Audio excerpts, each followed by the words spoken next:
오늘 살펴본 이 서신은 예수님께서 부활 성천하신 후 약 60여 년이 지난 주후 90년경에 기록되었습니다. 이 서신을 기록할 때 저자인 사도 요한은 20대의 열렬 청년이 아니라 백발이 성성한 노인이었습니다. 이때의 요한은 과거처럼 미숙한 젊은이가 아니었습니다. 물론 그도 한때는 우리의 아들이라고 불린 만큼 번개의 아들이었다는 거예요. 성격이 불같았다는 얘기죠. 성격이 불같았고 명예욕도 대단했습니다. 그런 그가 주님 안에서 변화되어 자기를 부인하고 자기 십자가를 지고 그리스도를 따라가는 진짜 제자. 그래서 요한의 별명은 사랑의 사도가 되었다는 겁니다. 그래서 그는 예수님을 보고 듣고 만진 사람으로서 예수님께 배운 것을 믿음의 사람들에게 정확히 전해주고 전수하기를 원했습니다. 여러분, 그가 전해준 메시지가 과연 무엇이었습니까?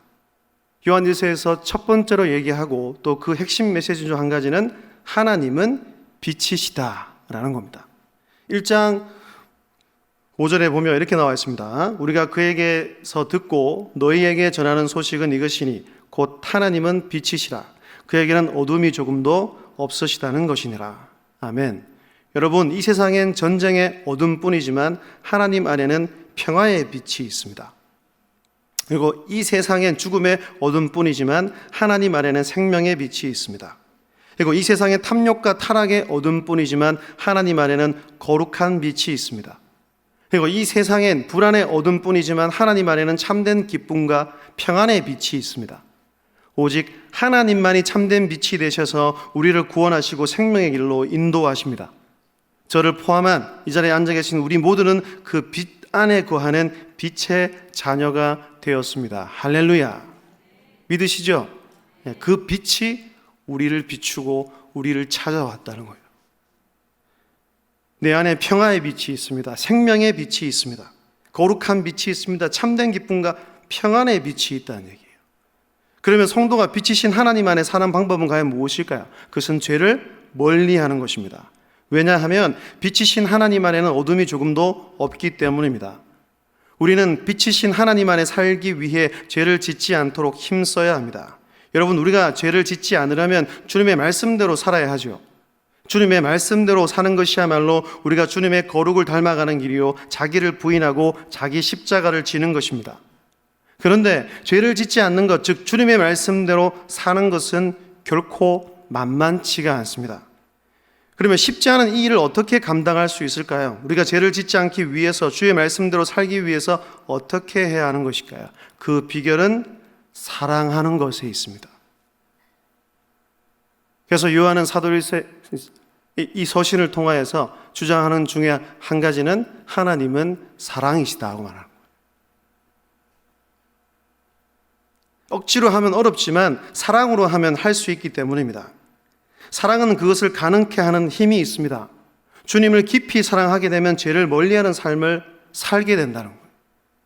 하나님을 더 깊이 깨닫고 그분을 더욱더 바라며 사랑하면 하나님이 주신 이 계명을 지키는 것이 어려운 것이 아니라는 겁니다. 사도 요한은 점점 성숙하여 이 위대한 비밀을 터득했습니다. 2장 3절, 4절, 5절 말씀에 이렇게 말합니다. 함께 읽겠습니다. 시작. 우리가 그의 계명을 지키면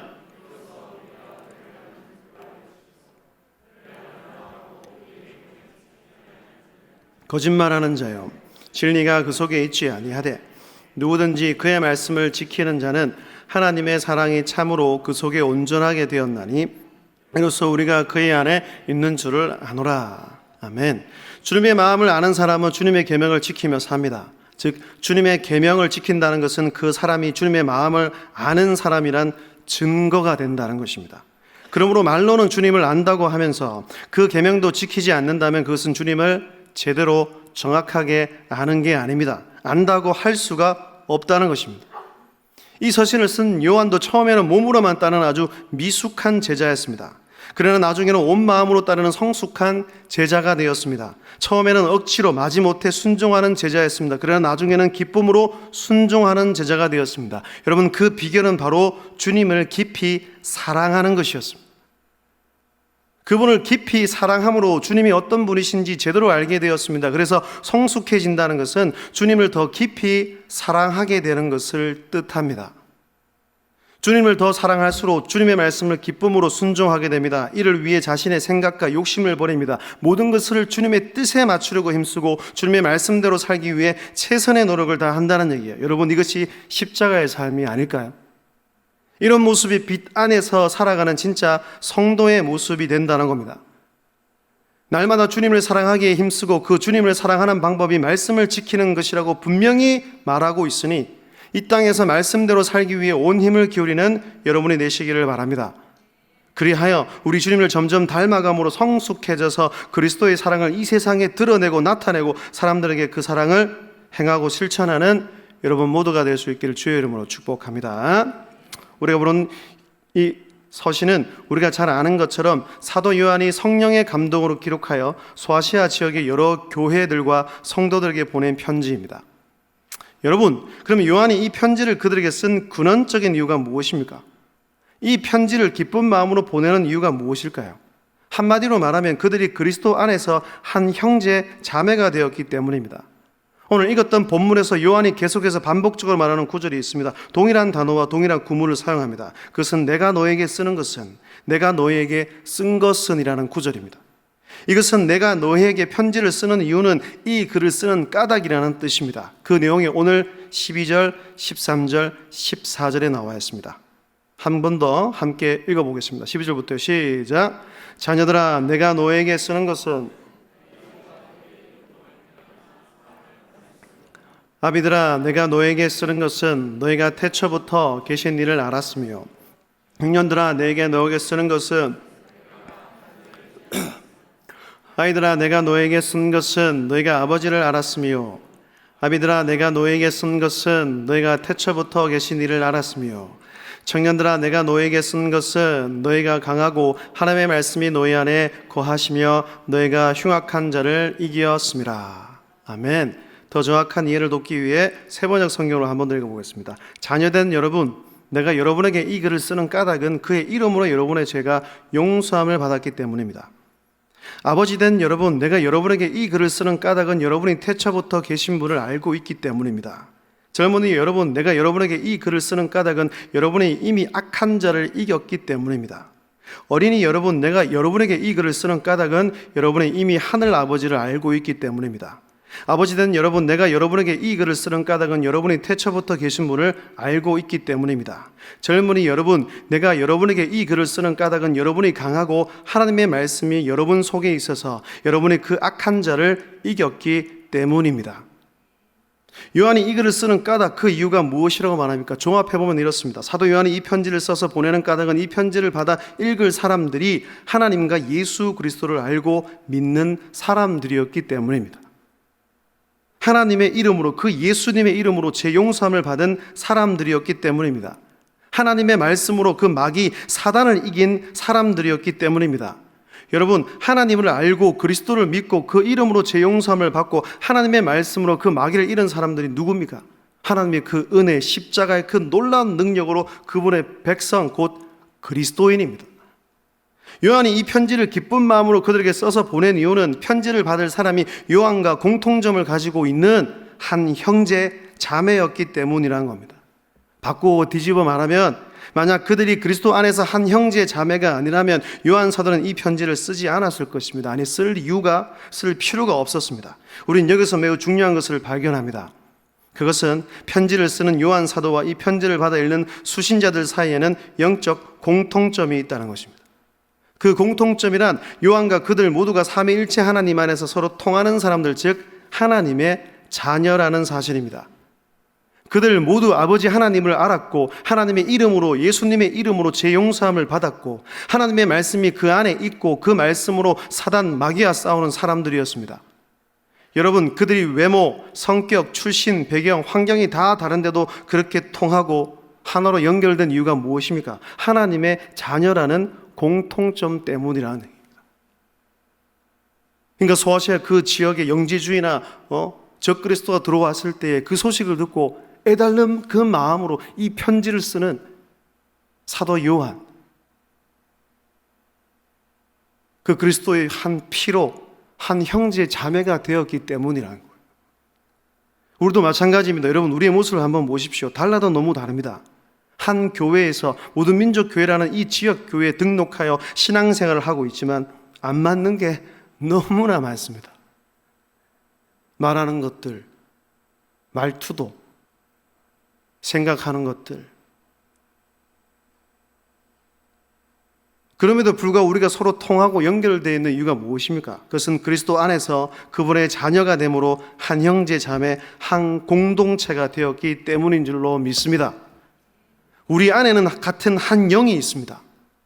그 영이 우리를 인도하고 주관하고 다스리며 한 마음이 되게 합니다. 수많은 차이점을 극복하게 만들고 같은 은혜를 누리게 합니다. 한 공동체, 한 덩어리가 되었기 때문에 우리는 서로를 귀하게 여길 줄 알아야 한다는 것입니다. 그리고 같은 믿음을 주셨기에 이 믿음을 가지고 주님을 기쁘시게 하고 서로에게 힘이 되어주고 어렵고 힘든 일들을 함께 극복해 나가야 한다는 것입니다. 이것이 진정한 성도의 교제라는 사실을 우리는 잊지 말아야 합니다. 제가 오늘 이 얘기를 왜 하는 것일까요? 여러분, 이 사회를 보시고 점점 우리 교회도 보시고 또 위기상황에 대처하는 모든 교회들 모습들을 보십시오. 저는 이 한국교회가 회복해야 될 것 중 하나가 무엇이냐면 바로 공동체성입니다.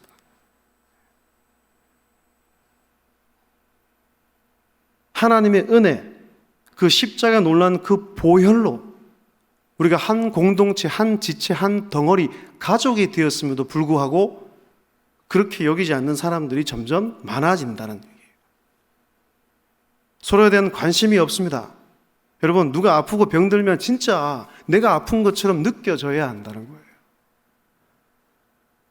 그리고 최소한 우리끼리는 다투지 말아야 되지 않겠습니까? 누가 더 잘났고, 현장 예배 드린 사람들은 온라인 예배 드린 사람들 비난해서는 안 됩니다. 우리가 더 우월한 게 아닙니다, 여러분. 오히려 하나님의 은혜를 더 많이 누리는 사람들이지 않습니까? 그러면 그들을 위해서 기도해 주는 것입니다. 그게 한 가족이고 한 공동체고 한 지체라는 거예요. 무엇보다 정말로 사랑이 가득한 우리 모든 민족 공동체가 되었으면 좋겠습니다. 더 많이 사랑하고 더 많이 양보하고, 그래서 이 공동체 의식이 회복되어 아무리 수많은 공격과 우리를 힘들게 하는 것들이 있더라도 그리스도의 복음을 붙잡고 우리 모두가 한 힘과 한 마음과 한 그 목표를 가지고 주를 위해서 달려가는 거예요. 여러분, 우리는 같은 목표를 가지고 달려가야 합니다. 아무리 어렵고 힘들어도 말이죠. 그리고 같은 생각, 같은 마음, 같은 관심을 품기 위해 서로 노력하고 기도해야 합니다. 기도는 갈라졌던 마음을 연결해주고 하나로 이어주게 하는 힘과 능력이 있습니다. 우리는 기도를 통해서 영적인 교제를 이루고 더욱더 하나의 모습으로 나아갈 수 있다는 겁니다. 특별히 이 코로나 시국에 아프고 어려운 처지에 놓인 지체에게 더 많은 관심을 가지고 그 지체를 위해 날마다 기도하고 위로하고 격려하는 우리가 되어야 합니다. 사랑하는 여러분, 거룩한 진리와 함께 배우고 구원의 축복을 함께 누리고 사랑으로 서로 용서하고 위로하고 격려하는 공동체가 될 수 있기를 바랍니다. 그리하여 우리의 공동체가 더욱더 하나가 되어 주님이 주신 그 위대한 비전을 함께 이루어가기를 바라고, 이 거룩한 교제의 축복이 우리 공동체 안에 날마다 풍성하고 더해지기를 주님의 이름으로 축복합니다. 이어서 요한 사도는 하나님의 자녀된 우리가 어디에 관심을 가지고 무엇을 바라보며 살아야 할지에 대해서 말하고 있습니다. 먼저 이 세상과 세상에 있는 것들을 사랑하지 말라고 권면합니다. 본문 15절입니다. 이 세상이나 세상에 있는 것들을 사랑하지 말라.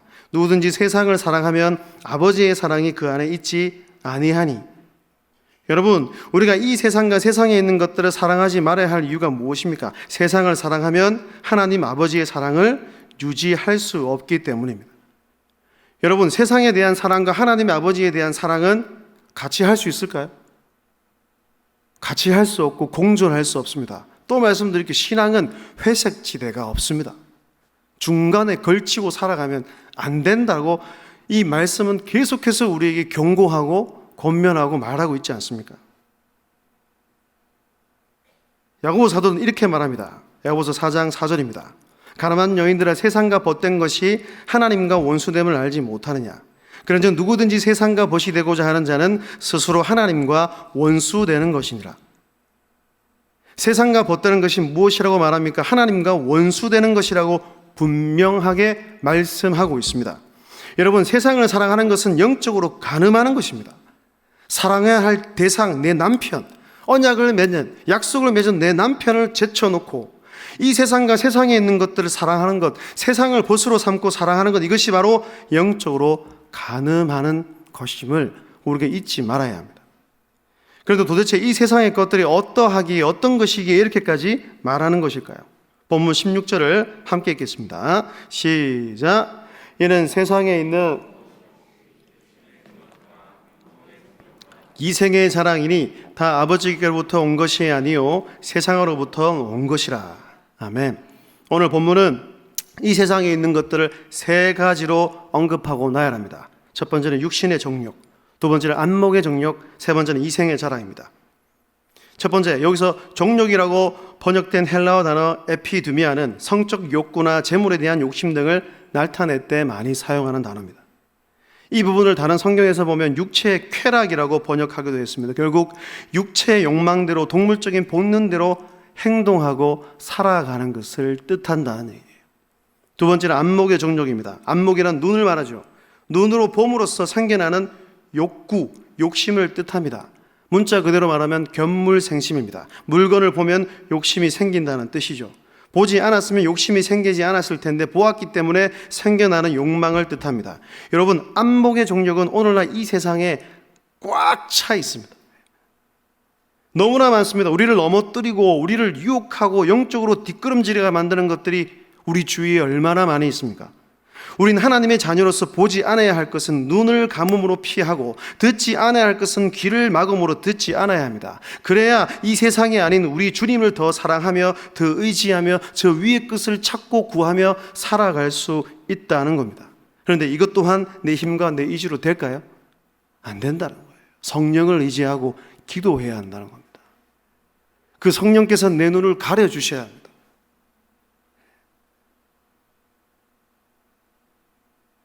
내가 제일 약한 부분이 세상에서 계속 유혹하면 그게 안 들리게 해주셔야 한다. 세 번째는 이생의 자랑입니다. 여기 이생이라고 해석하고 있는 헬라어 비오스는 현재의 생애 혹은 생애를 살아가는 방식 등을 언급할 때 사용되었습니다. 다른 번역 성경들을 참조해보면 삶에 대한 자랑, 재산을 가지고 자랑하는 것, 가지고 있는 것과 하고 있는 것에 대한 자랑 등으로 해석하고 번역할 수 있습니다. 이 세상 사람들이 나눈 대화 주제를 한번 보십시오. 이생의 자랑으로 가득 차 있지 않습니까?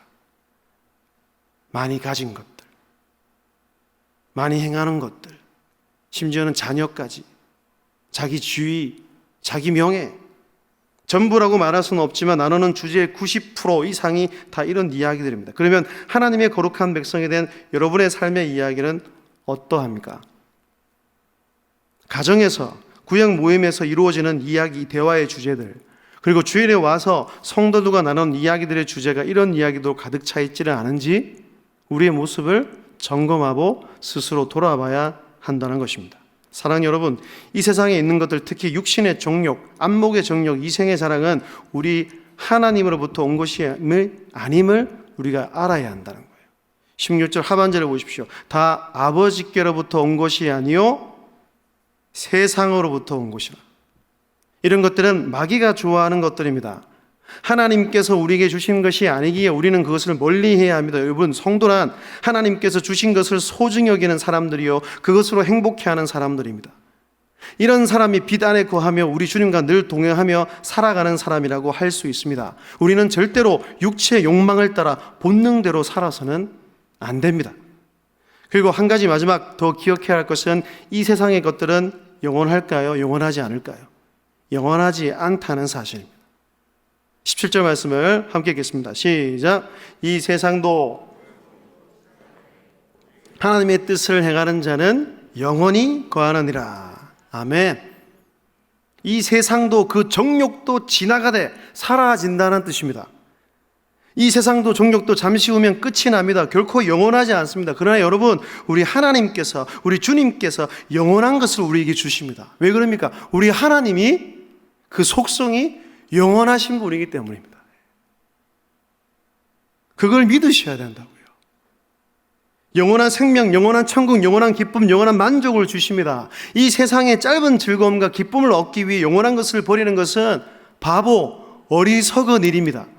사도 바울은 우리가 장차 얻게 될 영광이 어떠한지에 대해서 계속 얘기하고 우리에게 말하고 있지 않습니까? 로마서 8장 18절입니다. 생각하건대 현재의 고난은 장차 우리에게 나타날 영광과 비교할 수 없도다.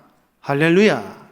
고린도후서 4장 18절 이렇게 말한다. 우리가 주목하는 것은 보이는 것이 아니요 보이지 않는 것이니 보이는 것은 잠깐이요 보이지 않는 것은 영원함이라. 이 진리의 말씀을 굳게 믿고 붙드는 여러분이 될 수 있기를 주의 이름으로 축복합니다. 사랑하는 성도 여러분, 이 세상과 그 안에 있는 것들을 사랑하지 마십시오. 그 대신 하나님 아버지가 그분이 주신 것들을 귀하게 여기고 사랑하십시오. 우리가 더욱더 사랑해야 될 것이 무엇입니까? 바로 우리에게 주신 이 복음, 하나님의 말씀, 몸된 교회, 그리고 그분의 뜻을 행하기 위해 최선을 다하시길 바랍니다. 육체의 정욕, 안목의 정욕, 이생의 자랑에 빠지지 마시고 그 대신 영원한 즐거움, 영원한 기쁨, 영원한 만족, 영원한 천국의 생명을 사모하며 살아가시기를 바랍니다. 이 땅이 아닌 위를 바라보고 하늘에 소망하며 하루하루 살아가는 저와 여러분이 되시기를 주님의 이름으로 축복합니다. 영원한 것을 주신 그 하나님을 날마다 찬양하고 그분의 이름을 높이고 그분을 인해 즐거워하는 여러분이 되시기를 바랍니다. 그리고 이러한 기쁨과 즐거움을 혼자만 누리지 마시고 이 영적 비밀, 이 행복의 비결을 많은 사람들에게 알리고 전하고 가르치고 나누는 저와 여러분 모두가 될 수 있기를 소원합니다. 행복 나눔 축제 가족 전도가 시작되었습니다. 가족 전도 참 쉽지 않습니다. 그런 면에서 참 저는 복을 얻고 태어났습니다. 교회 안 가면 혼나고 11주 제대로 안 하면 아버지께 매를 맞으면서 컸으니까요. 제일 어려운 것이 내 가족을 전도하는 일인지도 모르겠습니다. 원래 가까운 사람이 더 힘든 법이거든요. 그런데 그래도 포기할 수 없지 않습니까? 구원받지 못하면, 예수 그리스도의 보혈의 은혜로 죄용사함을 얻지 못하면 영원한 생명을 얻을 수 없기 때문입니다. 나의 가족을 사랑하지 않는 사람이 이 세상에 있을까요? 정상인이라면 없겠지요. 옆 사람에게 질문을 한번 해보십시오. 당신에게 소중한 것이 무엇입니까? 물어보면 빠지지 않는 대답이 바로 내 가족이라고 대답을 합니다. 내 남편입니다. 내 자녀입니다. 내 부모님입니다. 할머니, 할아버지입니다. 이번 행복나눔 축제를 통해 우리 마음에 정말 영혼을 향한 불타는 마음, 영혼에 대한 갈망, 이 뜨거운 마음이 생겨나기를 진심으로 바랍니다. 그래서 우리의 간절함과 열정, 열심이 하늘에 맞다, 우리의 마음이 주님께 연락되어 그래서 하나님께서 감동하셔서 이 모든 일에 하나님이 역사하시고 하나님이 일하셔서 나의 부모님이, 나의 남편이, 나의 아내가, 나의 자녀들이 육신의 가족을 넘어 영원한 영적인 가족으로 거듭나고 변화되는 그런 은혜가 있기를, 여러분 모든 가정에 그런 은혜가 임하기를 주님의 이름으로 축원합니다. 기대하는 마음과 믿음으로 날마다 기도하는 일에 최선을 다하는 저와 여러분, 우리 교회가 될 수 있기를 진심으로 소원합니다.